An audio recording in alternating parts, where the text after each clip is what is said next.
حضرت یونس علیہ السلام، صبر، توبہ اور اللہ کی رحمت کی حیرت انگیز داستان۔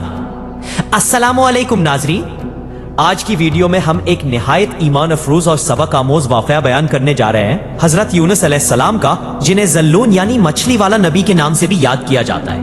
یہ وہ نبی ہے جن کی زندگی میں صبر، دعا، توبہ اور اللہ کی بے پایا رحمت کے ایسے مناظر دیکھنے کو ملتے ہیں جو ہر مومن کے دل کو جھنجھوڑ دیتے ہیں۔ بس ایک بات یہ ہے کہ حضرت یونس علیہ السلام کو اللہ تعالیٰ نے نینوا، موجودہ عراق کے قریب ایک قدیم شہر کی قوم کی طرف نبی بنا کر بھیجا۔ نینوا کے لوگ بت پرستی میں مبتلا تھے اور اللہ کی وحدانیت سے غافل ہو چکے تھے۔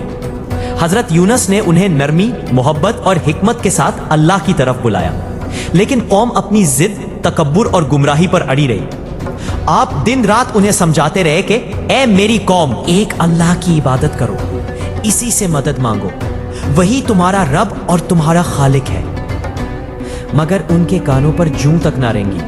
جب قوم نے طویل عرصہ تک انکار کیا تو حضرت یونس کے دل میں سخت غم اور افسوس پیدا ہوا۔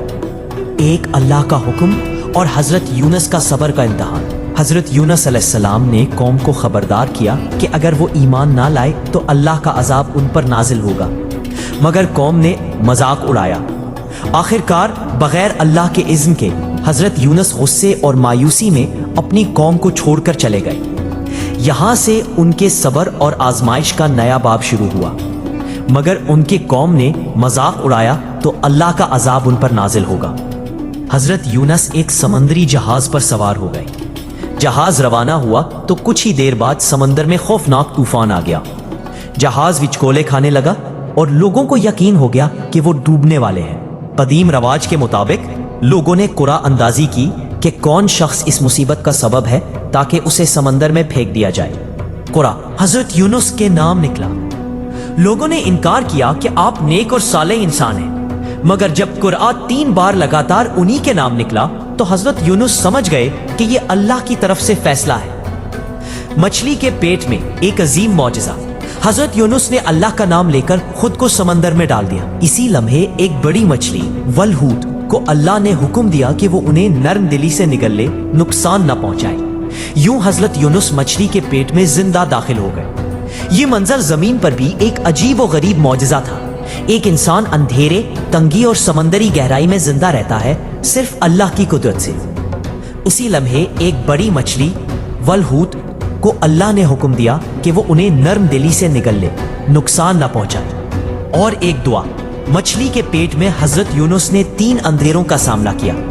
1 سمندر کی گہرائی کا اندھیرا، 2 رات کا اندھیرا، 3 مچھلی کے پیٹ کا اندھیرا۔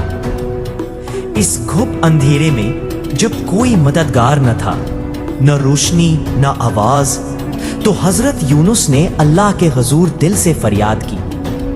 انہوں نے وہ مشہور دعا پڑھی جو ہر مصیبت زدہ کے لیے نجات کا ذریعہ ہے، لا الہ الا انت سبحانک انی کنت من الظالمین۔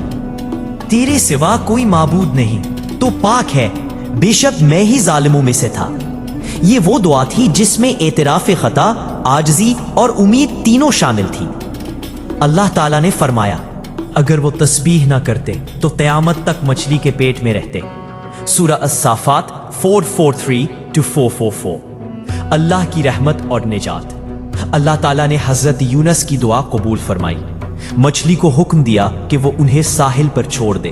جب مچھلی نے آپ کو باہر نکالا تو آپ سخت کمزور، بیمار اور لاغر تھے۔ اللہ نے ان کے لیے یقطین کدو کا پودا اگا دیا جس کے بڑے پتے انہیں سایہ دیتے اور اس کے پھل سے ان کی صحت بحال ہونے لگی۔ کچھ دنوں بعد اللہ نے حکم دیا کہ وہ اپنی قوم کی طرف واپس جائیں۔ قوم کی توبہ اور ایمان۔ حضرت یونس جب واپس اپنی قوم کے پاس پہنچے تو حیرت انگیز منظر دیکھا۔ وہی قوم جو پہلے نافرمان تھی اب تائب اور اللہ کی فرمان بردار بن چکی تھی۔ جب ان پر عذاب کے آثار ظاہر ہوئے تھے تو وہ ڈر گئے، اپنے گناہوں کا اعتراف کیا اور اللہ سے سچے دل سے معافی مانگی۔ اللہ تعالیٰ نے ان کی توبہ قبول کی اور عذاب ہٹا دیا۔ یوں نینوا کے لوگ ایمان لے آئے اور اللہ پر اپنی رحمت نازل فرمائی۔ یہ دنیا کی چند قوموں میں سے ایک تھی جس نے نبی کے انکار کے بعد بھی توبہ کی اور بخش دی گئی۔ قرآن مجید میں کئی مقامات پر حضرت یونس کا ذکر موجود ہے۔